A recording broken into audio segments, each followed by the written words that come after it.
Hello my dear students, welcome back to my class. Myself Saloni Singh और हम कर रहे हैं aldehyde, ketone and carboxylic acid, specially focusing for JEE mains and advance students. So yes बच्चा, आप बिल्कुल ही सही चैनल पर हैं। आपको क्या करना है, ये जो वीडियो लेक्चर नंबर 6 है, इससे पहले 5 वीडियोस इस चैप्टर पर अपलोडेड हैं, तो इस चैनल का प्लेलिस्ट जाकर चेक करिए और सारे वीडियोस को सीक्वेंस में देख कर आइए। ऐसा कोई भी कॉन्सेप्ट नहीं होगा, मेरी गारंटी, ऐसा कोई भी कॉन्सेप्ट नहीं होगा जो आपको समझ में नहीं आएगा। आप बॉटम से लेके टॉप लेवल के कॉम्प्लेक्स क्वेश्चन सॉल्व कर पाएंगे अगर वीडियोस को आपने बहुत ध्यान से देखा है। सो यही रिक्वेस्ट है, वीडियो को स्टार्टिंग से लेकर एंड तक देखिए so that you can grab the entire concept with ease. So चलिए स्टार्ट करते हैं आज का सेशन बिना टाइम वेस्ट किए। जैसा कि आप टॉपिक देख सकते हैं, अब तक हम कर रहे थे न्यूक्लियोफिलिक एडिशन रिएक्शन, है ना। न्यूक्लियोफिलिक एडिशन रिएक्शन में प्रीवियस वीडियो में हमने हेमी एसिटाल और एसिटाल फॉर्मेशन सीखा। आज के वीडियो में हम बेसिकली क्या करने वाले हैं, वाटर का एडिशन करने वाले हैं अल्डिहाइड एंड कीटोन में। तो चलिए देखते हैं क्या फॉर्म होता है जब भी आप वाटर को ऐड करते हैं अल्डिहाइड एंड कीटोन में। तो ये यूजुअली आपको जेमिनल डायोल देता है। अब जेमिनल डायोल क्या होता है, जब सेम कार्बन एटम से 2 OH ग्रुप अटैच हो तो उसे जेमिनल पोजीशन बोलते हैं। एंड ऑल किस लिए, अगर वो स्पेशली अल्कोहलिक ग्रुप है इसलिए। ठीक है, तो लेते हैं यहाँ पे स्टार्टिंग मटेरियल आपका कोई भी अल्डिहाइड, CH3 डबल बॉन्ड और सिंगल बॉन्ड H। क्या करना है बच्चा, मुझे वाटर ऐड करना है भैया। तो ये रिएक्शन बहुत ही जोरदार वाली रिवर्सिबल है। देखिए प्रोडक्ट क्या देता है, हम इसका मैकेनिज्म भी देखेंगे कैसे होता है ये। ठीक है, तो इस तरह से ये प्रोडक्ट देता है, लेकिन लेट मी टेल यू, ये प्रोडक्ट स्टेबल नहीं होता, it is highly unstable. This product is highly unstable, और हाईली अनस्टेबल होने की वजह से जैसे ही ये फॉर्म होता है, it loses water molecule and again form the starting material, है ना। यही तो हमारा स्टार्टिंग मटेरियल था जो हमने यहाँ पे लिया था। रिएक्शन करने के बाद भी यही फॉर्म हो रहा है, समझ रहे हो। ठीक है, तो भाई हम इसे स्टेबल कैसे करें, ये भी क्वेश्चन है। और एक और चीज है कि भाई ये रिएक्शन कैरी आउट करने का मैकेनिज्म क्या है, तो पहले हम देख लेते हैं इसका mechanism. So let's see. So basically we will start with mechanism. हमारा स्टार्टिंग मटेरियल है एक अल्डिहाइडिक ग्रुप, ठीक है, यहाँ पे CH3 और यहाँ पे H ग्रुप है। वाटर आपका न्यूक्लियोफाइल की तरह एक्ट करेगा, न्यूक्लियोफिलिक एडिशन रिएक्शन है। वाटर का OH माइनस आयन एक स्ट्रॉन्ग न्यूक्लियोफाइल है, तो वो इस कार्बन पे अटैक करेगा और इसके इलेक्ट्रॉन को इधर शिफ्ट करवाएगा बच्चों। फिर क्या फॉर्म होगा, देखिए ध्यान से, CH3C, इधर H ऑलरेडी है, इधर आपका ऑक्सीजन के साथ H और H अटैच हो चुका है, और ये आपका O नेगेटिव है, करेक्ट। अब क्योंकि इस ऑक्सीजन ने अपने इलेक्ट्रॉन दिए हैं तो इसके ऊपर पॉजिटिव चार्ज होगा, और इसके ऊपर पॉजिटिव चार्ज होगा तो ये अपने नेबरिंग हाइड्रोजन के इलेक्ट्रॉन खींचेगा, और इसके नेबरिंग हाइड्रोजन पे दया आ जाएगी इस वाले ऑक्सीजन को, तो वो इसको ले लेगा। तो भैया क्या प्रोडक्ट मिल रहा है बच्चों, देखिए ध्यान से, बहुत ही खूबसूरत प्रोडक्ट। ये अंदर ही अंदर एक दूसरे का पेयर एक्सचेंज करके मजे से रहता है। शेयरिंग एंड केयरिंग चलती रहती है ऑर्गेनिक मॉलिक्यूल्स के बीच में, जिसको जो स्टेबिलिटी प्रोवाइड करता है वो उसके साथ रहता है। तो ये इस OH के साथ चला गया और ये इस OH के साथ चल गया, भाई बन गया आपका जेमिनल डायोल, करेक्ट। लेकिन मैंने आपको बोला कि geminal diol is highly unstable, correct. तो अगर ये हाईली अनस्टेबल है माय डियर स्टूडेंट्स, तो भैया ये नेक्स्ट स्टेप में क्या करेगा, फटाक से क्या लूज करेगा, वाटर मॉलिक्यूल्स लूज करेगा और फिर से आपको स्टार्टिंग मटेरियल दे देगा, यानी कि ये वाला दे देगा। समझ गए, ठीक है। ये एक सिंपल सा इसका मैकेनिज्म हो गया। अच्छा, अब क्वेश्चन ये आता है, बहुत सारी प्रॉब्लम्स है इसमें, इस पर्टिकुलर रिएक्शन के अंदर। पहले तो हमें प्रोडक्ट को स्टेबलाइज करना है, ये एक प्रॉब्लम है। दूसरा, अगर मैं फॉर्मेल्डिहाइड, अल्डिहाइड एंड कीटोन तीनों को कंपेयर करूं तो एडिशन ऑफ वाटर की तरफ रिएक्टिविटी कौन ज्यादा दिखाएगा, ये भी समझना जरूरी है। तो भैया यहाँ पे भी आपका एडिशन ऑफ वाटर 2 फैक्टर्स पे डिपेंड करता है। कौन कौन से फैक्टर्स हैं, देखिए ध्यान से।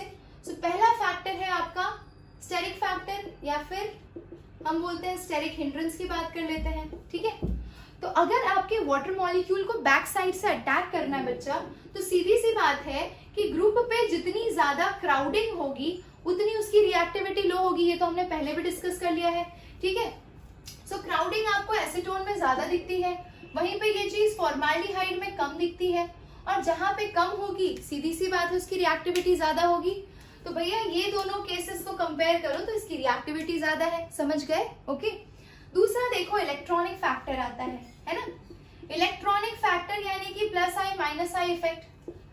अब अगर हम ध्यान से देखें तो यहाँ पे अगर मैं एसीटोनिक ग्रुप लेती हूँ, ठीक है, ये एसीटोन है, तो भाई ये दोनों ग्रुप इलेक्ट्रॉन डोनेटिंग ग्रुप है, ये कंटिन्यूअसली इलेक्ट्रॉन पंप कर रहे हैं, समझ रहे हो? समझ रहे हो? ये कंटिन्यूअसली इलेक्ट्रॉन पंप कर रहे हैं, यानी ये दोनों ग्रुप प्लस आई इफेक्ट दिखा रहे हैं, यहां से भी और यहां से भी प्लस आई इफेक्ट दिखा रहे हैं। कायदे से ये ऑक्सीजन और ये कार्बन के बीच में ये ऑक्सीजन ज्यादा इलेक्ट्रोनेगेटिव है और ये डॉन है ऑक्सीजन पीरियोडिक टेबल का, इसको सारे इलेक्ट्रॉन्स चाहिए होते हैं, ठीक है। तो अगर ये ऑक्सीजन इलेक्ट्रॉन ले लेता है तो ये नेगेटिव और ये पॉजिटिव, बट इस कार्बन का जो पॉजिटिव है वो ये CH3 ग्रुप और ये CH3 ग्रुप न्यूट्रलाइज कर दे रहे हैं, समझ रहे हो? और न्यूट्रलाइज कर दे रहे हैं तो इनकमिंग जो न्यूक्लियोफाइल है, न्यूक्लियोफाइल को तो इलेक्ट्रॉन डेफिशिएंट सेंटर चाहिए। ये हमारा न्यूक्लियोफाइल सोनू सूद है, जिस इंसान को जितनी ज्यादा प्रॉब्लम में देखेगा उसी पे अटैक करेगा। पर भाई इस कार्बन की भूख तो इन दोनों CH3 ग्रुप ने सॉल्व कर दी है, तो भाई मुझे ये बताइए कि ये वाटर मॉलिक्यूल फिर क्यों अटैक करेगा, समझ रहे हो? यानी कि अगर आपका ये कार्बोनिल कार्बन का C पॉजिटिव चार्ज जितना ज्यादा स्टेबल होगा, कब स्टेबल होगा? अगर वहां पे प्लस आई ग्रुप ज्यादा अटैच है तो वो ज्यादा स्टेबल होगा। अगर वो ज्यादा स्टेबल होगा so less reactive towards incoming nucleophile, it will become less reactive towards incoming nucleophile यानी कि वाटर, करेक्ट? समझ गए? तो भाई मुझे अगर रिएक्टिविटी बढ़ानी है तो मैं एक जोरदार सी चीज कर सकती हूँ, मैं यहाँ पे या तो कुछ ना रखूं, ठीक है, ये रख दूं, तो ये तो चलो भाई जो दिखा सकता है वो दिखाएगा, ना देने वाला है ना लेने वाला है। लेकिन एक बहुत इंपॉर्टेंट कंडीशन कर सकती हूँ मैं, अगर मुझे इस कार्बोकेटायन को अनस्टेबल करना है तो मैं एक माइनस आई इफेक्ट दिखाने वाला ग्रुप अटैच कर सकती हूँ। फॉर एग्जाम्पल अगर मेरे पास C डबल बॉन्ड O है, एक साइड से मैंने Cl ग्रुप अटैच कर लिया, समझ रहे हैं? मैंने H की जगह क्या अटैच किया? Cl ग्रुप अटैच किया। आई होप ये बोर्ड पे, अच्छा बोर्ड पे कट जा रहा है ये हिस्सा, तो एक काम करते हैं, हम इरेज करके इसको इस साइड पे ले लेते हैं। Let's erase this one. I will take this as example on this side. Okay, let's check out. हाँ जी, साथ साथ में लिखते जाइए। और भाई YouTube पे देखने का फायदा यही है, आपको प्लेबैक स्पीड मिलती है। अगर आपको अपने पेस के हिसाब से स्पीड चाहिए लेक्चर की तो आप 1.5 फास्ट कर सकते हैं, आप 0.5 स्लो कर सकते हैं, the way you want you can do, ठीक है। यहाँ पर देखिए, सो बेसिकली अगर मुझे C+ को अनस्टेबल करना है यानी और भी ज्यादा इलेक्ट्रॉन डेफिशिएंट करना है, इलेक्ट्रॉन डेफिशिएंट करूंगी तभी न्यूक्लियोफाइल बहुत ही आसानी से अटैक कर पाएगा, समझ रहे हैं? तो मुझे क्या करना पड़ेगा, इस C+ को माइनस आई इफेक्ट दिखाने वाले ग्रुप से अटैच करना पड़ेगा, यानी कि इलेक्ट्रॉन विड्रॉइंग ग्रुप से अटैच करना पड़ेगा। तो मैं ले लेती हूँ CCl3 ग्रुप, करेक्ट? यानी कि अब मैं यहाँ पे CH3 C double bond O CH3 की जगह H3 ना लिख के अब मैं यहाँ पे Cl ग्रुप्स अटैच कर लेती हूँ।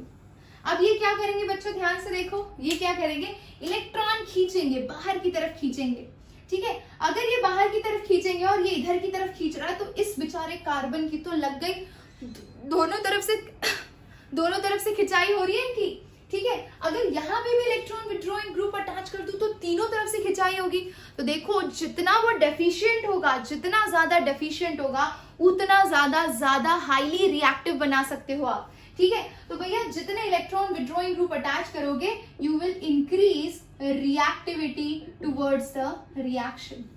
Getting it my dear students? तो देख लेना, ऐसा कोई भी क्वेश्चन हो जहां पे इस तरह का आपको सिनेरियो मिले तो मेक श्योर कि आपको क्या करना है, ठीक है, समझ गए? तो इन शॉर्ट मैं आपको एक चीज बता दूं, HC डबल बॉन्ड और सिंगल बॉन्ड H है, यहाँ पे वाटर ऐड करोगे तो जो तुम्हारा प्रोडक्ट बनेगा, देखिए ध्यान से, यहाँ पे HCOH OH H, यहाँ पे स्टेरिक फैक्टर कम लग रहा है तो ये प्रोडक्ट बनने के 100% चांसेस हैं। इस केस में ये केस यानी कि डायोल स्टेबल रहता है। अगर मैं दूसरा सिनेरियो लूं, CH3C H double bond O plus water, यहाँ पे आपके प्रोडक्ट जनरेट होने के चांसेस 58% के आसपास होते हैं, ठीक है, यानी कि कम हो गया। क्यों? क्योंकि एक स्टेरिक फैक्टर वाला ग्रुप आ गया, ठीक है, जो बल्कि भी है और प्लस आई इफेक्ट भी दिखाता है, यानी इलेक्ट्रॉनिक इफेक्ट दिखाता है। और तीसरा ये वाला केस लूं, ठीक है, तो इस केस में जो आपका प्रोडक्ट बनेगा वाटर के ऐड होने पे वो 0% बनेगा। ये हाईली अनस्टेबल, भाई highly unstable my dear students. तो ये जो प्रोडक्ट बना इसके बनने के 0% चांसेस है। क्यों 0% है? जैसे ही फॉर्म होगा तुरंत ही ये वाटर मॉलिक्यूल लूज कर लेगा और आपको फिर से ये वाला ये वाला प्रोडक्ट दे देगा। Getting it? बहुत ही आसान था, सिंपल था कॉन्सेप्ट, ठीक है। अब जरा देखते हैं कि इस पर्टिकुलर रिएक्शन को और ट्विस्ट एंड टर्न करके हम कैसे पूछ सकते हैं।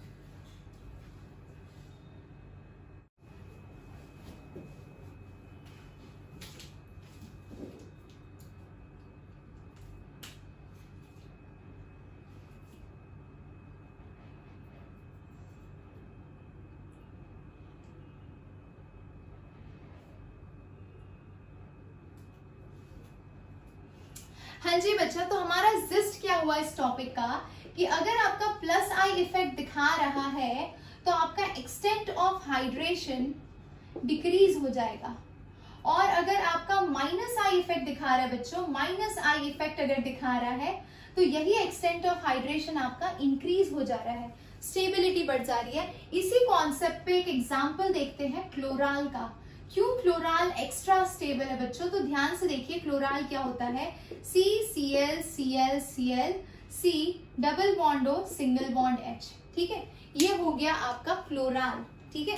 अब ये जो आपका स्टार्टिंग मटेरियल है इसमें आपको दिख रहा है कि ये जो ग्रुप है ये माइनस आई इफेक्ट दिखा रहा है, यानी इसकी रिएक्टिविटी बहुत ही अच्छी खासी होगी वाटर के साथ। और अगर इसकी रिएक्टिविटी बहुत ही अच्छी खासी होगी बच्चा तो ये क्या बनाएगा, देखिए यहाँ पे Cl ये सिंगल बॉन्ड C और यहाँ पे O ऑक्सीजन के साथ हाइड्रोजन, ठीक है, और यहाँ पे ऑक्सीजन के साथ हाइड्रोजन, करेक्ट। अब जरा देखिए ये पता है क्या क्या कर सकता है, OH दो OH ग्रुप है और एक इसका खुद का हाइड्रोजन है, ठीक है।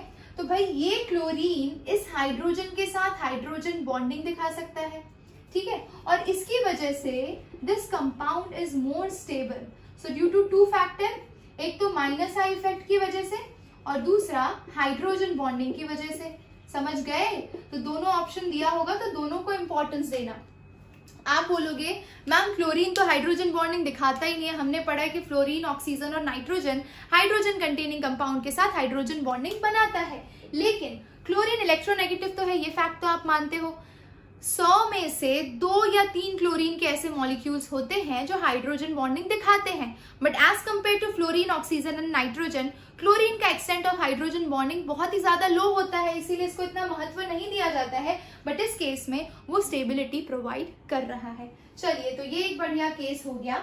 दूसरा केस आ जाते हैं हम, ठीक है, कीटोन के हाइड्रेट्स में, ठीक है।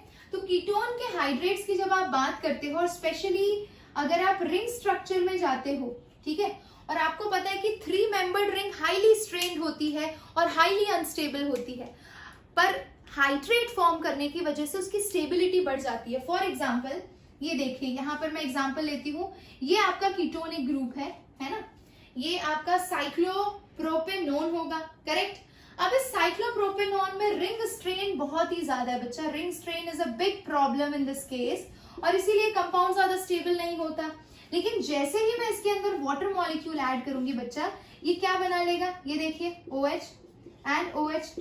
So what you can say, यहाँ पर इस कार्बन का जो हाइब्रिडाइजेशन था और यहाँ पे जो इस कार्बन का हाइब्रिडाइजेशन था वो चेंज हो गया, एंगल चेंज हो गया रिंग स्ट्रेन का, और उसे बहुत ही प्यार से रिंग स्ट्रेन से स्टेबिलिटी प्रोवाइड हो रही है अगर मैं हाइड्रेशन करती हूं तो। क्यों? क्योंकि इनिशियली इनके बीच में एंगल कितना था, 120 डिग्री बच्चों, है ना, 120 डिग्री दिखाई दे रहा है। अच्छा, तो 120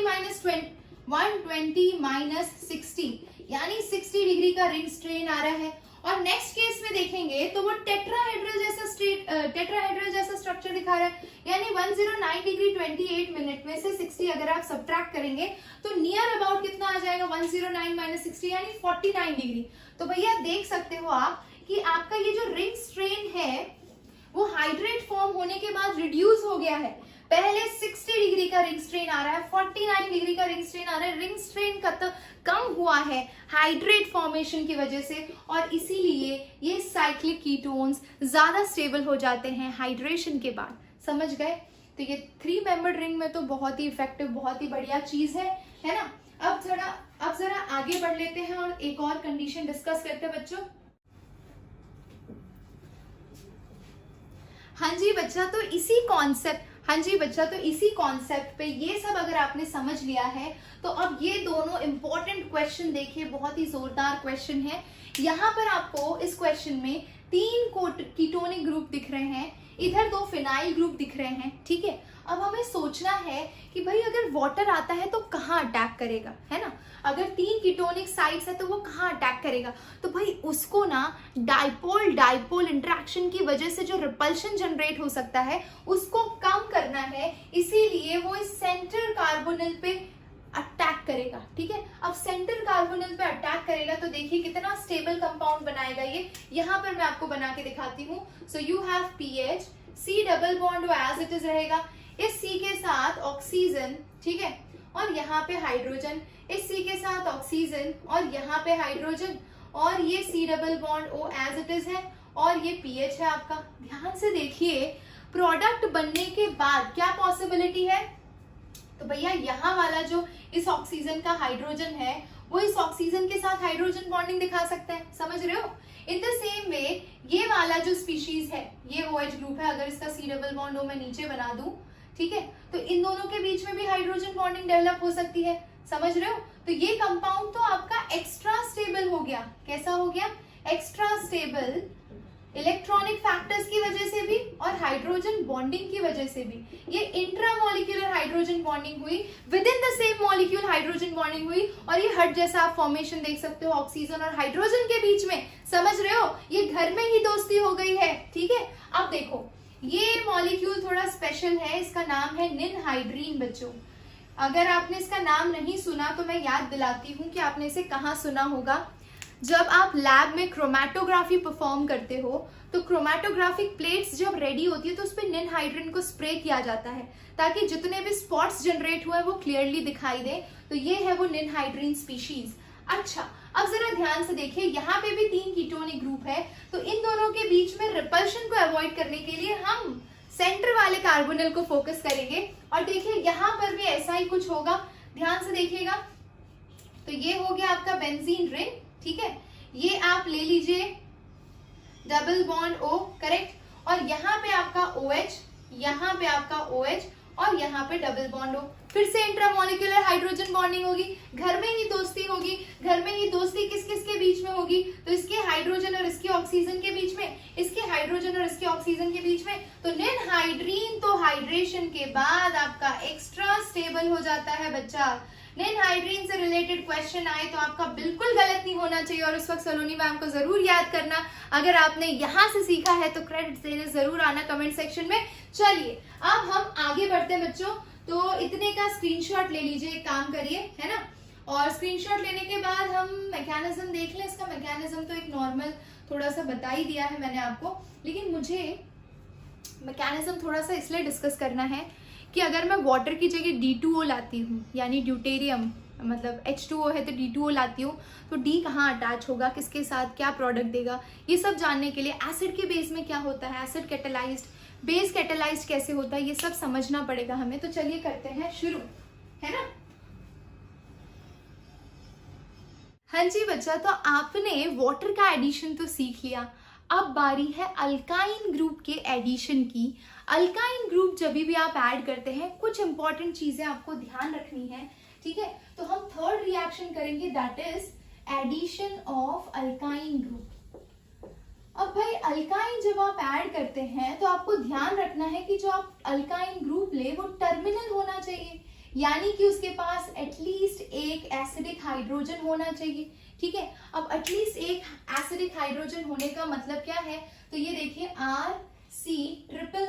R≡CH, ठीक है। तो ये हो गया आपका टर्मिनल अल्काइन ग्रुप जिसके पास एक एसिडिक हाइड्रोजन है, ठीक है। अगर मैं इसे किसी सोडियम अल्कोक्साइड या बेस से ट्रीट करती हूँ, बेस से, ठीक है, तो सोडियम अल्कोक्साइड ले लीजिए या फिर बेस ले लीजिए, तो मैंने ले लिया है यहाँ पे CH3ONA। अरे बेस का काम क्या होता है केमिस्ट्री में, प्रोटॉन चुराना। तो यहाँ पर भी ये जो बेस जनरेट होगा CH3O-, ये क्या करेगा, इस अल्काइन ग्रुप के हाइड्रोजन की चोरी करेगा, देखो इस तरह से, और ये अपने इलेक्ट्रॉन इधर देके के भाग लेगा भाई। तो ये देखिए RC ट्रिपल बॉन्ड, यहाँ पे C आपका नेगेटिव प्लस CH3OH जनरेट हुआ, समझ रहे हो ना, आसान है ना। अब देखिए ये जो जनरेट किया आपने, ये है आपका प्यारा न्यूक्लियोफाइल, और न्यूक्लियोफाइल क्या करेगा बच्चा, अल्डिहाइड या कीटोनिक ग्रुप पे अटैक करेगा, समझ रहे हो। तो न्यूक्लियोफाइल अल्डिहाइड या कीटोनिक ग्रुप पे अटैक करेगा, तो कौन से मैकेनिज्म से करेगा इस पे हम डिस्कस करेंगे बाद में। लेकिन यहाँ पर देखिए RC triple bond C negative is going to attack on RC double bond OH, ये हो गया आपका अल्डिहाइड ग्रुप। अब क्योंकि ये बैक साइड से अटैक मार रहा है बच्चों, तो ये फ्रंट साइड से बॉन्ड शिफ्ट करेगा और इस तरह से आपको कुछ प्रोडक्ट मिलेगा, ये देखिए। सो C and here you have R, here you have H, ऊपर C triple bond CR, correct, और यहाँ पे O नेगेटिव है, समझ गए। अब नेक्स्ट केस में अल्कोहल को लेकर आइए CH3OH, ठीक है, इसके हाइड्रोजन पे अटैक मारेगा और ये इस तरह से बॉन्ड शिफ्ट कर लेगा। Finally you will get the product, so RC, C triple bond CR, यहाँ पे OH और यहाँ पे H। इसको मैं और अच्छे से कैसे लिख सकती हूँ, सेम ही है स्ट्रक्चर दोनों। अगर मैं इसको ऐसे लिख दूं C ट्रिपल बॉन्ड CR, और यहाँ से ये नीचे से R ग्रुप से अटैच है, यहाँ से वो H से अटैच है जिसको मैं यहाँ लिख रही हूँ, और OH, तो बन गया हमारा अल्कोहलिक ग्रुप, है ना, अल्काइन के एडिशन से, समझ गए, आसान था, ठीक है। अब इसी के बेसिस पे एक बढ़िया सा रिएक्शन करते हैं बच्चों, ताकि आपका कॉन्सेप्ट और भी ज्यादा क्लियर हो जाए, निखर के आए, ठीक है। मान लीजिए मेरा A स्टार्टिंग मटेरियल है, ठीक है, इस A स्टार्टिंग मटेरियल का मैं हाइड्रोबोरेशन ऑक्सीडेशन कर रही हूँ, यानी कि B2H6 in presence of THF followed by hydrolysis in presence of H2O2, basically H2O2 oxidation करता है, and then we have to carry out hydrolysis in presence of base। ये आपका रिएजेंट हो गया हाइड्रोबोरेशन ऑक्सीडेशन का, ये आपको मान लीजिए प्रोडक्ट दे रहा है B। अब इस B प्रोडक्ट को अगर आप फर्दर किससे ट्रीट कर दें, किसी A रिएजेंट से ट्रीट करें इन प्रेजेंस ऑफ CH3ONA, तो ये आपको C प्रोडक्ट देगा बच्चा, ठीक है। अब यहाँ पे आप आइडेंटिफाई करिए A, B और C क्या है, बहुत ही आसान है। तो भाई हाइड्रोबोरेशन ऑक्सीडेशन कर रहे हैं और यहाँ पे CH, ये A वाला ही मॉलिक्यूल यूज हो रहा है। तो देखिए सोडियम अल्कोक्साइड के साथ हम एक टर्मिनल अल्काइन ग्रुप यूज करते हैं, तो हम A को एक टर्मिनल अल्काइन ग्रुप वाला ले लेते हैं। तो for example if I am taking it CH3, C triple bond CH। अब हाइड्रोबोरेशन ऑक्सीडेशन में बेसिकली आपको करना क्या होता है, आपको वाटर मॉलिक्यूल ही ऐड करना होता है ना, वो भी based on anti Markovnikov rule. Anti Markovnikov rule के हिसाब से वाटर का जो नेगेटिव पार्ट है, it will go to that double bonded या triple bonded carbon atom which has more number of hydrogen बच्चा।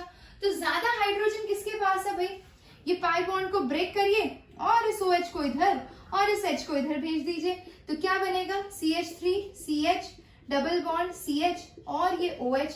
अरे भाई यहाँ पे ये जो स्पीशीज बनी है देखिए ध्यान से, CH3 CH double bond CH single bond OH। जब सेम कार्बन एटम से OH और डबल बॉन्ड अटैच हो तो क्या करते हैं, टॉटामेरिज्म करते हैं। तो जरा इसका हाइड्रोजन मैं ढंग से लिखती हूँ यहाँ पर, और होगा क्या, ये पाई बॉन्ड इधर शिफ्ट होगा और इसका हाइड्रोजन इधर गया। बताओ बच्चों क्या बनेगा, ये हो गया आपका tautomerism, keto enol tautomerism, and you get the product as CH3C, यहाँ पे H2 हो जाएगा, then we have C double bond O single bond H, aldehyde group बन गया बच्चा। यानी कि ये रिएक्शन के बाद जो B प्रोडक्ट बनाया वो हमने ये बनाया, ये हमारा स्टार्टिंग मटेरियल हो गया A, और ये जो हमारा प्रोडक्ट बना वो B बना, ठीक है। अब B को देखिए मुझे A से ट्रीट करना है, यानी कि ये आपका कार्बोनिल ग्रुप है C double bond O single bond H, और मुझे इस कार्बोनिल ग्रुप को A से ट्रीट करना है, तो A मेरा क्या है, CH3C triple bond CH in presence of CH3ONA। CH3ONA तो क्या होगा, देखिए एकदम ऐसा डिट्टो रिएक्शन कैरी आउट करिए। तो जब आपका ये दोनों रिएजेंट रिएक्ट करेगा तो प्रोडक्ट क्या देगा वो देख लीजिए फटाफट से, है ना।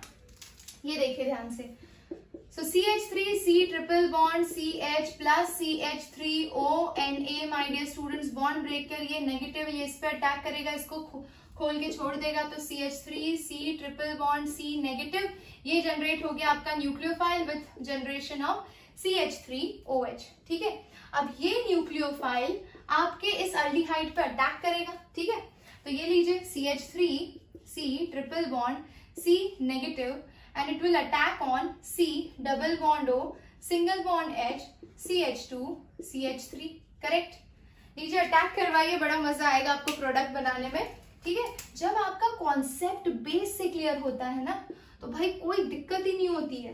देखिए यहाँ पे क्या बनेगा, CH3C triple bond C carbon, यहाँ पे CH2 CH3 अटैच है और ऊपर H अटैच है और ये O negative, followed by again alcohol आएगा, यानी कि CH3OH ले लीजिए, वो H फर्निश करेगा इसको और आपका प्रोडक्ट क्या बन जाएगा।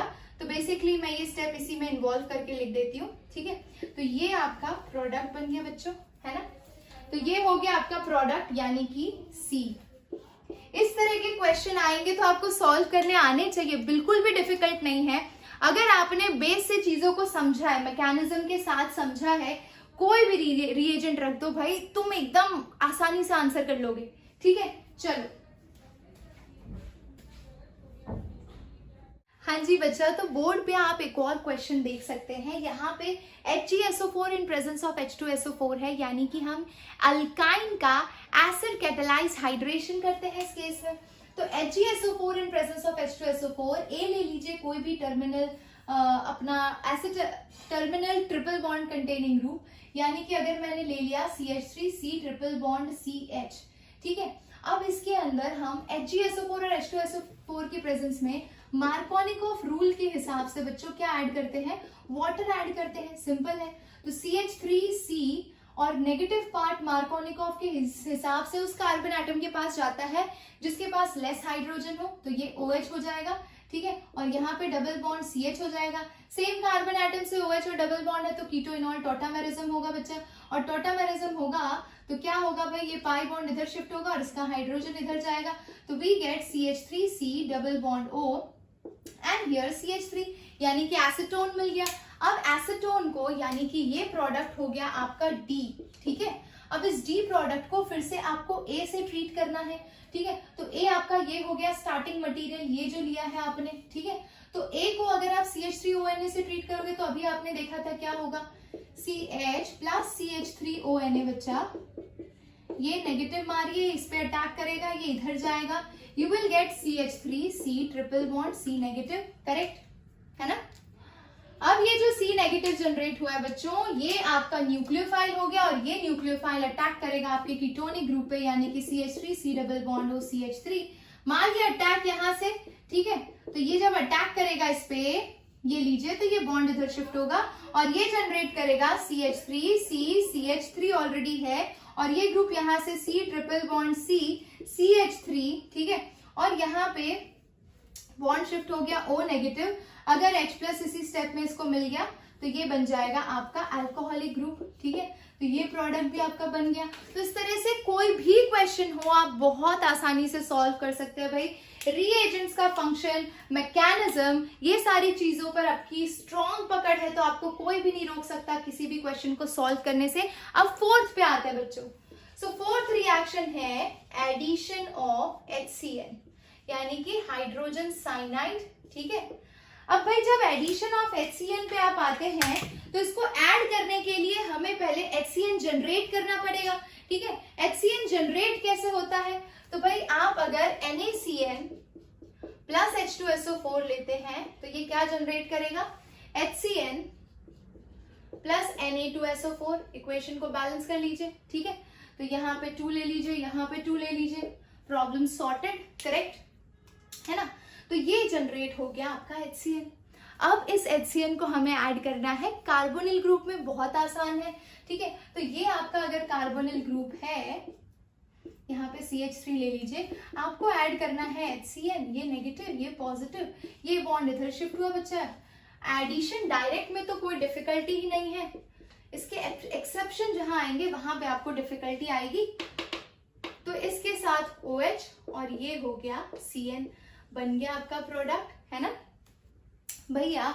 अगर सेम कार्बन एटम से OH group and CN group दोनों अटैच है बच्चों, तो इसको प्यार से पता है क्या बोलते हैं, क्या बोलते हैं, I will write it with the red marker, इसको बोलते हैं साइनोहाइड्रिन, ठीक है।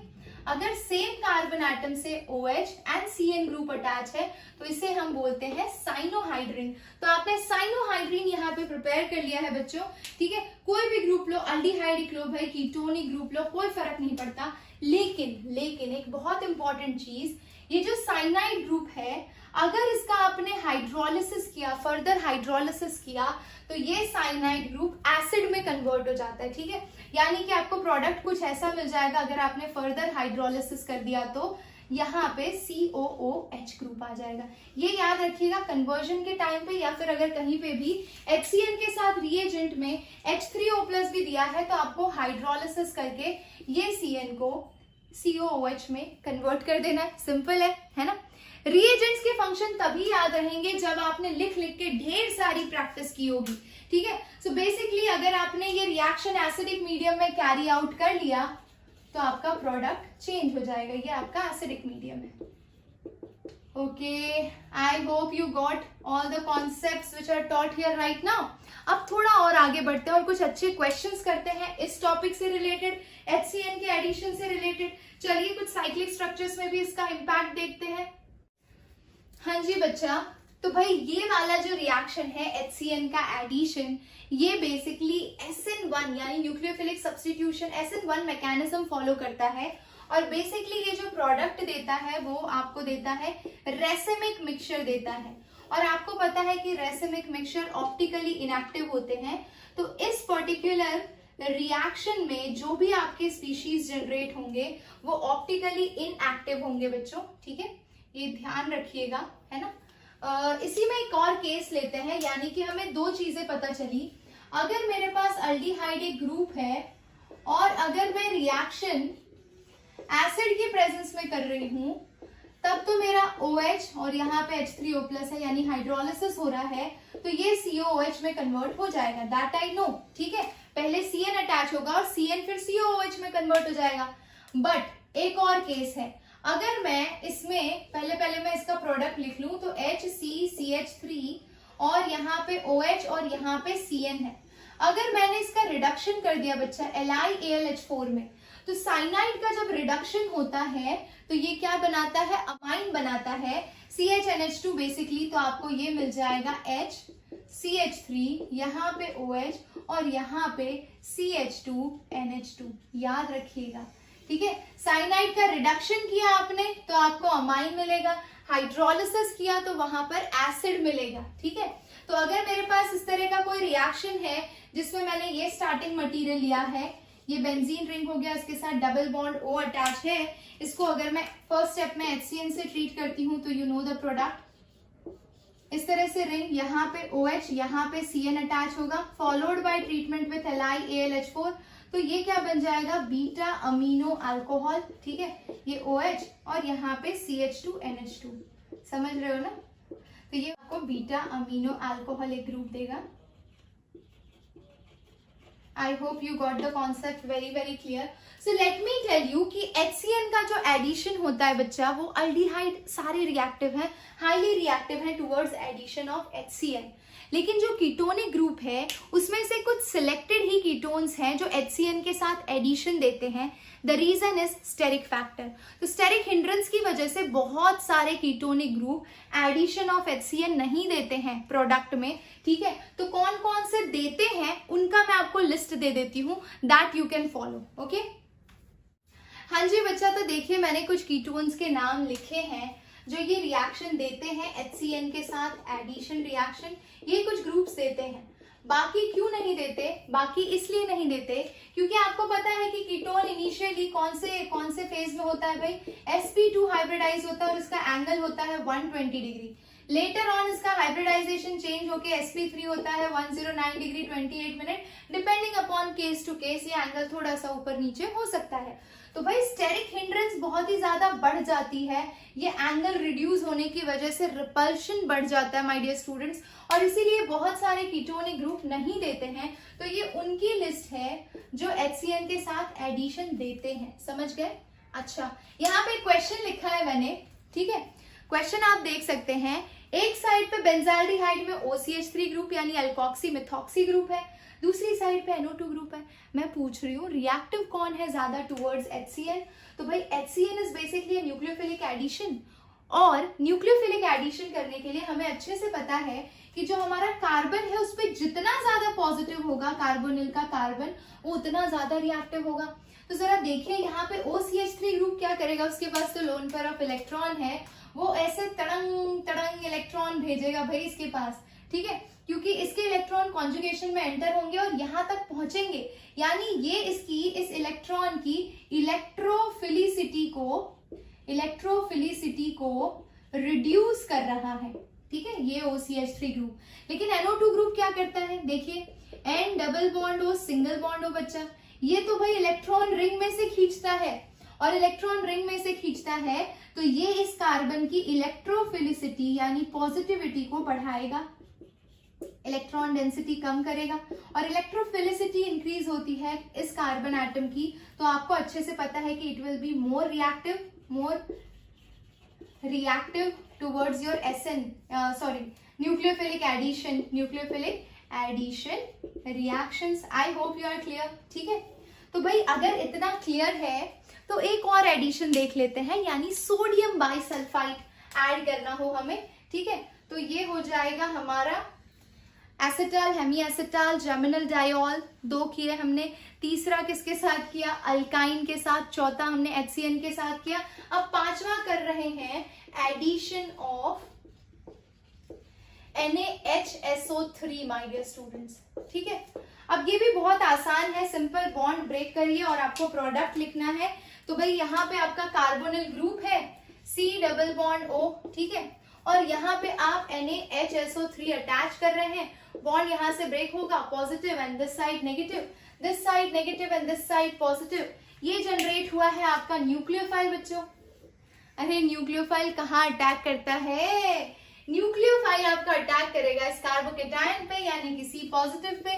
तो भाई ये लोग कर लेते हैं, तो HSO3 बना और यहाँ पे ONA बना, ठीक है, और यहाँ पे जो भी ग्रुप अटैच हो वो, तो ये इस तरह से आपका इसका प्रोडक्ट बन गया। अब ये क्रिस्टलाइन सॉलिड होता है भाई, ठीक है, क्रिस्टलाइन सॉलिड होता है माय डियर स्टूडेंट्स, और आप ये एक बाइपोलरिक स्पीशीज भी हो सकता है। इसके हाइड्रोजन को इधर SO3H बाहर से लिखिए इस तरह से SO3H, और हम ये एक्सचेंज कर सकते हैं भाई, तो हमारा प्रोडक्ट कुछ ऐसा दिखेगा।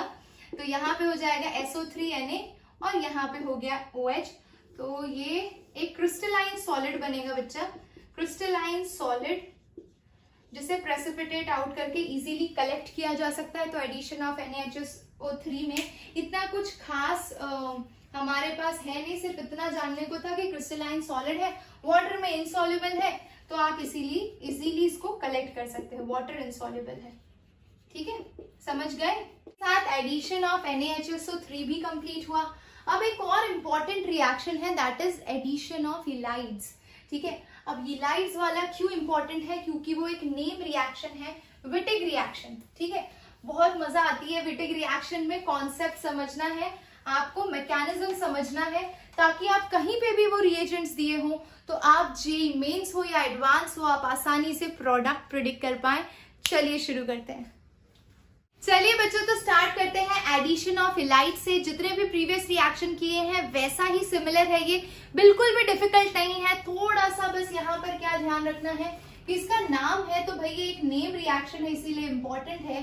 तो विटिंग रिएक्शन इसका नाम है, और गिलाइड फॉर्मेशन भी बोल सकते हैं या फिर एडिशन ऑफ इलाइड्स भी बोल सकते हैं। तो भाई क्वेश्चन ये आता है कि गिलाइड्स क्या होता है बच्चों? तो एक काम करते हैं, हम कीटोनिक ग्रुप से रिएक्शन स्टार्ट करते हैं, ठीक है। ये हो गया कीटोनिक ग्रुप और मान लीजिए इसके दोनों R ग्रुप डिफरेंट है, ठीक है। अगर मैं इसको ट्रीट करती हूँ फॉस्फोरेन से, यानी कि यहाँ पे देखिए C6H5 3 टाइम्स है, ये जिस फॉस्फोरस से अटैच है उसके ऊपर पॉजिटिव चार्ज है, यहाँ पे कार्बन है, और वो जिस ग्रुप से अटैच है बच्चों ये R डबल डैश मान लीजिए और ये आपका R ट्रिपल डैश मान लीजिए, समझ गए। अच्छा, तो इस ग्रुप को हम बोलते हैं फॉस्फोरस यूलाइड, ठीक है। और ये कैसे जनरेट होता है वो भी आपको सिखा दूंगी, कोई टेंशन वाली बात नहीं है। तो भैया इसमें प्रोडक्ट प्रेडिक्ट करना बहुत ही आसान है। अगर आपको एक विटिंग रिएक्शन का प्रोडक्ट क्या होता है वो जानना है तो सिंपल इस वाले ग्रुप को यहाँ से रिमूव करके और इस कार्बन को इसके साथ डबल बॉन्ड के साथ अटैच कर दीजिए। ये डायरेक्ट प्रोडक्ट कैसे प्रेडिक्ट करना है वो मैं आपको बता रही हूँ। तो ये हो गया R C R dash double bond C R double dash and R triple dash बच्चा, और यहाँ पे क्या जनरेट होगा plus P double bond O, यहाँ पे C6H5 होल थ्राइस, ठीक है। तो ये आपका प्रोडक्ट जनरेट हो जाएगा। हमने यूलाइड ऐड किया, अल्डिहाइड किया कीटोनिक ग्रुप के साथ और आपको अल्कीन यानी कि ये ऐसा अल्कीन मिल जाएगा जहां पे R ग्रुप सारे डिफरेंट है। जैसा R ग्रुप लेंगे वैसा प्रोडक्ट मिलेगा, कोई भी टेंशन वाली बात नहीं है, ठीक है। अब क्वेश्चन ये आता है कि मैम आपने फॉस्फोरस यूलाइड बनाया कैसे, है ना। ये जो फॉस्फोरस यूलाइड आपको दिख रहा है या फॉस्फोरेन दिख रहा है ये बना कैसे है, ये भी तो इम्पोर्टेंट क्वेश्चन है। तो चलिए इसको फटाफट से बना लेते हैं बच्चों। तो इसको स्टार्ट करने के लिए यहाँ पे लिख लेते हैं mechanism, how to prepare this phosphorus ylide, ठीक है। फॉस्फोरस यूलाइड प्रिपरेशन, ध्यान से देखिएगा, बहुत ही आसान कॉन्सेप्ट है, बिल्कुल भी डिफिकल्ट नहीं है। और मैं सारी चीजें आपको मैकेनिज्म के साथ इसलिए बताती हूँ क्योंकि वो आपको बहुत ज्यादा अंदर से स्ट्रॉन्ग करती है, ठीक है। तो R डबल बॉन्ड यहाँ पे CH है, यहाँ पे R double dash R triple dash, और यहाँ पे मान लीजिए कोई हैलोजन अटैच है, इस तरह का कोई अल्काइल हैलाइड मिल गया है आपको, ठीक है। अब इसके ऊपर हमारा ये फॉस्फोरस जो 3 साइड से C6H5 ग्रुप से अटैच है, ठीक है, ये केस हो गया। अब इस फॉस्फोरस के पास लोन पेयर ऑफ इलेक्ट्रॉन है, ठीक है। इस फॉस्फोरस का नामकरण क्या करेंगे, तो 3 साइड से फिनाइल ग्रुप है बच्चों, तो इसको क्या बोलेंगे, ट्राइफिनाइल फॉस्फीन, है ना। ट्राइफिनाइल फॉस्फीन ले लिया। अब देखिए ट्राइफिनाइल फॉस्फीन के पास जो लोन पेयर ऑफ इलेक्ट्रॉन है वो इस कार्बन पे अटैक करेंगे, साइमल्टेनियसली ये X बाहर निकल जाएगा बच्चा, और ये क्या बन जाएगा, तो देखिए C6H5 थ्राइस, यहाँ पर P है, P अपने लोन पेयर ऑफ इलेक्ट्रॉन दे रहा है इसलिए P के ऊपर पॉजिटिव चार्ज आ जाएगा। वो इस कार्बन एटम से अटैच हो रहा है जिसके साथ हाइड्रोजन है और इसके साथ 2 अल्काइल ग्रुप है यानी R डबल डैश और R ट्रिपल डैश, करेक्ट है ना। अब क्या करना है, हमें तो न्यूक्लियोफाइल जनरेट करना है, तो हम क्या करेंगे, इसको एक बेस से ट्रीट कर देंगे। और बेस तो हमारी वो आंटी है जो बहुत ही चालाकी से प्रोटॉन को खींच लेती है, तो इसकी नजर इस प्रोटॉन पे और इसने इसको दे दिया, तो बन गया हमारा C6H5 thrice, P positive, C पे नेगेटिव, और वो अटैच है 2 अल्काइल ग्रुप से माय डियर स्टूडेंट्स। तो ये जनरेट कर लिया आपने फॉस्फोरस यूलाइड। अब यहाँ पे R ग्रुप को आप अपने हिसाब से प्लेस कर लीजिए, कोई भी ग्रुप ले लीजिए, ठीक है। CH3 ले लीजिए ऐसा हो तो, और X यानी यहाँ पे जो हैलोजन है उसको Br ले लीजिए। यही रिएक्शन कैरी आउट करके हम पहले यूलाइड बनाते हैं, फिर उसका रिएक्शन देखेंगे कि ये प्रोडक्ट, ये रिएक्टेंट, ये प्रोडक्ट कैसे दे रहा है, ठीक है। चलिए, तो यहाँ पे है आपके पास ट्राइफिनाइल फॉस्फीन यानी C6H5 thrice P with lone pair of electrons. यहाँ पर ले लिया CH3Br। अब इसकी नजर इस कार्बन पे और ये ब्रोमीन बाहर निकला, क्या बनेगा, तो ये बन जाएगा C6H5 थ्राइस, P के ऊपर पॉजिटिव बच्चा, और यहाँ से स्ट्रेट जाएगा कार्बन, इधर से हाइड्रोजन, इधर से हाइड्रोजन, और इधर से हाइड्रोजन है जो कि बेस की प्रेजेंस में ये हाइड्रोजन इधर देकर निकल लेगा, ठीक है। ये बन गया CH2, इधर इधर इधर इधर, ये बन गया आपका फॉस्फोरस यूलाइड। अब यूलाइड क्यों बोला इसको वो समझिए, जब भी फॉस्फोरस और उसके एडजेसेंट कार्बन एटम पे ऐसी सिचुएशन दिखे कि कार्बन पे नेगेटिव और फास्फोरस पे पॉजिटिव हो तो उस ग्रुप को हम इलाइड बोलते हैं। देख रहे हो, यहाँ पे भी दिखा होगा आपको पॉजिटिव एंड नेगेटिव, ये देखिए, ठीक है, यहाँ पे भी पॉजिटिव, अच्छा यहाँ पे मैंने नहीं बनाया तो ये नेगेटिव होगा। तो इस तरह से आप इलाइड जनरेट करते हैं। अब इलाइड जनरेट करने का मतलब कि आपने न्यूक्लियोफिलिक एडिशन के लिए न्यूक्लियोफाइल जनरेट कर लिया है। अब ये न्यूक्लियोफाइल किस पे अटैक करेगी बच्चा? तो आपके कार्बोनिल कार्बन पे अटैक करेगी। कार्बोनिल कार्बन ये रहा आपका। तो एक काम करते हैं, एक साइड से रब कर लेते हैं, बिकॉज इसके लिए हमें थोड़ी सी स्पेस चाहिए होगी, ठीक है। चलिए,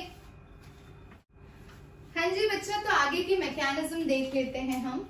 तो आपका ये अल्काइल हैलाइड है, यहाँ पे R डैश है, यहाँ पे R है बच्चा, ठीक है। और आपका कीटोनिक ग्रुप हम ऐसे नीचे से रिप्रेजेंट करते हैं ताकि हम रिएक्शन को आसानी से दिखा सके। वो ग्रुप देखिए, उसका मैंने फास्फोरस नीचे रखना है, मतलब कि किस तरह से अरेंज करूंगी मैं, देखिए, वो कार्बन यहाँ से हाइड्रोजन से, यहाँ से हाइड्रोजन से और नीचे से फास्फोरस से, और फास्फोरस C6H5 थ्राइस ग्रुप से अटैच है, करेक्ट। और ये इलाइड है, यानी कि ये कार्बन आपका नेगेटिव है और ये फास्फोरस आपका पॉजिटिव है, करेक्ट, ठीक है। तो नेक्स्ट स्टेप क्या होगा बच्चा, क्योंकि ये कार्बन नेगेटिव है और न्यूक्लियोफाइल की तरह एक्ट करेगा, तो न्यूक्लियोफाइल रिएक्शन को इनिशिएट करेगा, स्ट्रॉन्ग न्यूक्लियोफाइल है तो ये इधर अटैक करेगा, तो ये बॉन्ड इधर शिफ्ट होगा। देखिए क्या बनेगा, तो यू गेट RCR डैश, इधर O नेगेटिव जनरेट हुआ, ठीक है। इन दोनों में बॉन्ड डेवलप हो गया, इधर C, इधर H, इधर H, ये P देख रहे हैं, और ये C6H5 3 टाइम्स, समझ रहे हो, बहुत ही ब्यूटीफुल रिएक्शन है, ठीक है। अब ये इसने इलेक्ट्रॉन दिए तो यहाँ पे तो बॉन्ड डेवलप हो गया। अब नेक्स्ट स्टेप क्या होगा, इस फास्फोरस के ऊपर पॉजिटिव अभी भी बना हुआ है, किसको दया आएगी, किसको दया आएगी, देखिए ये हमारे सलमान खान, इनको हर बार दया आती है और ये इनको इलेक्ट्रॉन देकर इनकी पॉजिटिविटी को न्यूट्रलाइज करने की कोशिश करेंगे। तो भैया ये जो स्टेप है या ये जो प्रोडक्ट बना है ये बिटेन है, बीटेन बोलते हैं इसको, और ये काफी अनस्टेबल है, काफी अनस्टेबल है, क्योंकि यहाँ पे नेगेटिव और पॉजिटिव चार्ज सेपरेशन हो रहा है, इसीलिए ये कंपाउंड हाईली अनस्टेबल है, ठीक है। तो ये ज्यादा देर तक इसमें टिकता नहीं है और ये तुरंत ही साइक्लिक स्ट्रक्चर में बच्चा ट्रांसफॉर्म हो जाता है। तो इसका साइक्लिक स्ट्रक्चर कैसा दिखेगा, ध्यान से देखिए। So we are going to make the cyclic system. See here, so we have C, R dash, यहाँ पे R है, यहाँ पे O है, फास्फोरस के साथ अटैचमेंट दिखा रहा है, ऑक्सीजन के ऊपर पॉजिटिव चार्ज आ गई है, यहाँ पे कार्बन, यहाँ पे हाइड्रोजन, यहाँ पे हाइड्रोजन और यहाँ पे बॉन्ड है, ठीक है। अब ऑक्सीजन, भाई ऑक्सीजन कभी भी पॉजिटिव चार्ज खुद पे बर्दाश्त नहीं कर पाएगा, और ये जो आपने 4 मेंबर्ड रिंग बनाई है बच्चा, इस 4 मेंबर्ड साइक्लिक रिंग को बोला जाता है ऑक्सोफॉस्फेटेन। क्या बोला जाता है, ऑक्सोफॉस्फेटेन, ठीक है। अब आपने ऑक्सोफॉस्फेटेन बना लिया, ये इसके कंपेयर में, बीटेन के कंपैरिजन में थोड़ा स्टेबल होता है। ये जेई एडवांस लेवल का बता रही हूँ, गेट लेवल की चीजें बता रही हूँ, ठीक है। अभी नेक्स्ट स्टेप देखिए क्या करेंगे आप, तो सिंपल साइक्लिक रिंग को आप ब्रेक करेंगे बच्चों, और क्या होगा, देखिए ये वाला इधर ब्रेक करिए और ये वाले को इधर ब्रेक करिए, देखिए क्या प्रोडक्ट बनेगा। सो वी गेट RC, यहाँ पे R डैश, ठीक है। ये ऑक्सीजन इसके साथ चला गया और इसका बॉन्ड इधर शिफ्ट हुआ, तो डबल बॉन्ड HH प्लस, हाय राम, इसका तो ये लगाना भूल ही गए, तो C6H5 थ्राइस, करेक्ट। और ये बन गया P double bond O C6H5 3 times. टड़ा, ये रहा आपका प्यारा प्रोडक्ट। सो ये आपने इलाइड से प्रोडक्ट बनाया बच्चा, सोचिए कितना स्पेशल प्रोडक्ट है और आपने कितनी मेहनत से बनाया है इसे, ठीक है। तो अब आपको समझ में आ गया होगा, I will repeat it again once more. देखिए इलाइड आपका किसकी तरह एक्ट करेगा, न्यूक्लियोफिलिक सेंटर की तरह एक्ट करेगा। ये अटैक करेगा इस कार्बन पे, कार्बोनिल के कार्बन पे, जिसकी वजह से बॉन्ड शिफ्ट होगा, आपका बॉन्ड शिफ्ट होगा तो ऑक्सीजन नेगेटिव हो जाएगा। अच्छा, इस नेगेटिव ऑक्सीजन को इस पॉजिटिव फास्फोरस पे दया आएगी, लेकिन अभी तक जो स्ट्रक्चर है नेगेटिव और पॉजिटिव चार्ज सेपरेशन के साथ, उसे बिटेन बोला जाता है, हाईली अनस्टेबल होता है ये, इसीलिए तुरंत साइक्लाइजेशन करता है और एक 4 मेंबर्ड रिंग बनाता है। ये आपका 4 मेंबर्ड रिंग है और इस 4 मेंबर्ड रिंग को आप नेम कर सकते हो ऑक्सोफॉस्फेटेन, ठीक है। ऑक्सोफॉस्फेटेन बनते ही देखिए बॉन्ड कैसे ब्रेक होता है, ऑक्सीजन के ऊपर पॉजिटिव बर्दाश्त नहीं करेगा, ये इधर ब्रेक होगा, ये इधर ब्रेक होगा, और ये रहा आपका प्यारा सा alkene as a product ready है माय डियर स्टूडेंट्स। तो भैया ये जो रिएक्शन है ये SN2 मैकेनिज्म फॉलो करती है, और SN2 मैकेनिज्म फॉलो करती है तो आपको पता है कि कॉन्फ़िगरेशन में क्या होगा, इन्वर्जन इन कॉन्फ़िगरेशन बच्चों। सो इन्वर्जन इन कॉन्फ़िगरेशन होगा इसके प्रोडक्ट में। और भाई आपको जो प्रोडक्ट मिला आप तो जानते ही हो, ठीक है। तो बस खत्म है रिएक्शन। यानी कि आप इस रिएक्शन में जब आप रिएक्शन लिखते हो, देखो ध्यान से, तो CH3C double bond O CH3, और इसको अगर आप हमारे इलाइट से ट्रीट करते हो, वो रहा इलाइट, ठीक है। तो कार्बन यहाँ पे R डैश और यहाँ पे R डबल डैश से अटैच है, और ये फॉस्फोरस से, और ये फॉस्फोरस C6H5 ग्रुप से अटैच है, ठीक है। C6H5 थ्राइस से अटैच है, उसके ऊपर पॉजिटिव चार्ज है। तो ये रिएक्शन किसकी प्रेजेंस में कैरी आउट किया है, इलाइट फॉर्मेशन तो आपने बेस की प्रेजेंस में कैरी आउट किया है। तो बस आप डायरेक्ट प्रोडक्ट लिखिए, ये हटाइए, ये ग्रुप हटाइए, and you will get CH3 double bond रखिए C R dash R double dash P double bond O C6H5 thrice, बन गया आपका प्रोडक्ट। समझ रहे हो? तो बस यही करना है आपको। तो बच्चा इसी के साथ हमने Wittig reaction with mechanism with ylide formation सब कुछ देख लिया है। आई होप आपको सारे कॉन्सेप्ट समझ में आ रहे हैं। इस पे एक क्वेश्चन देती हूँ, साइक्लिक मेंबर्ड रिंग, आप पूरे मैकेनिज्म के साथ उसको लिखने की ट्राई करिए, देखिए आपको आ रहा है कि नहीं आ रहा। अगर आपको चीजें बेसिक से समझ में आई है तो वो आपको कोई भी रोक नहीं सकता है। ये तो बात अब तक आप समझ ही गए होंगे, और समझ गए हैं तो हर रिएक्शन के बाद एक ऐसा कॉम्प्लेक्स इक्वेशन लीजिए और देखिए कि क्या उसका मैकेनिज्म आप उसी तरीके से दोबारा लिख पाते हैं। That is very very very important, ठीक है। तो ये देखिए साइक्लोहेक्सेनॉन लिया है मैंने, ठीक है। इस साइक्लोहेक्सेनॉन को मैं ट्रीट करने जा रही हूँ CH2 नेगेटिव, है ना, CH2 नेगेटिव है, और यहाँ पे P पॉजिटिव है, और यहाँ पे C6H5 थ्राइस है, यानी ये आपका इलाइड है, ठीक है। और आपको पता है होने क्या वाला है, तो ये नेगेटिव इस पे अटैक करेगा और ये बॉन्ड इधर शिफ्ट होगा बच्चा, ठीक है। ये बॉन्ड इधर शिफ्ट होगा तो क्या बनेगा, देखिए ध्यान से। सो इस स्ट्रक्चर को हम थोड़ा एलैबोरेट करते हैं, यहाँ से बॉन्ड निकाल लेते हैं और यहाँ से ऑक्सीजन को नेगेटिव दे देते हैं, ठीक है। अगर यहाँ से it's better we write O minus down, और ऊपर हम अटैच कर देते हैं ये वाला group, so we have CH2 बच्चा, ठीक है। और फॉस्फोरस को इसके साथ जाना है तो फॉस्फोरस को नीचे लिख लेते हैं C6H5 थ्राइस, करेक्ट। और बस इसको भेजिए इसके पास, ये कौन सा है, बीटेन है ना, बीटेन अनस्टेबल है, तो ये इसके पास भेजेगा, ये इसके पास भेजेगा तो इसके ऊपर पॉजिटिव आएगा, ठीक है।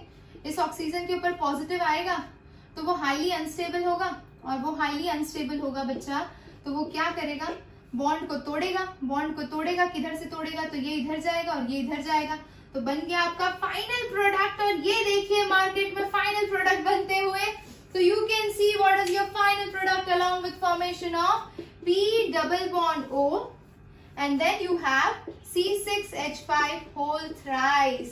So I hope you got the product very easily. समझ गए होगे अब तक तो आप कि अगर रिएक्शन मैकेनिज्म हमें आती है तो कोई भी क्वेश्चन हिलाने के लिए सिर्फ और सिर्फ रिएजेंट्स का अच्छा नॉलेज काफी है। आपको पता होना चाहिए यार बॉन्ड किधर से टूटता है, क्या फॉर्म होता है, कैसे फॉर्म होता है, किसकी प्रेजेंस में क्या होता है, कौन रोकेगा आपको। कोई क्वेश्चन ऐसा नहीं है जेईई एडवांस और मेंस का जो आप नहीं हिला पाओ अगर आपने बेसिक लेवल से कॉन्सेप्ट को अच्छे से समझ के अप्लाई किया है। तो I hope you got the whole concept. और इसी तरह से अगर आपको सारे वीडियो लेक्चर्स बहुत अच्छे से समझ में आ रहे हैं तो यार चैनल को सब्सक्राइब कर लो, शेयर कर लो, और भी ज्यादा जेईई और मेंस एडवांस से रिलेटेड फ्री कंटेंट एक्सेस करने के लिए एप्लीकेशन डाउनलोड कर लो जिसका लिंक डिस्क्रिप्शन में दिया हुआ है। तो just go and check it out, download the app and enjoy the free study material. चलिए मिलते हैं नेक्स्ट क्लास में। टिल देन हंसते रहिए, मुस्कुराते रहिए, इसी तरह से केमिस्ट्री पढ़ते रहिए। मिलते हैं नेक्स्ट क्लास में। Till then take care, love you all, bye bye, see you.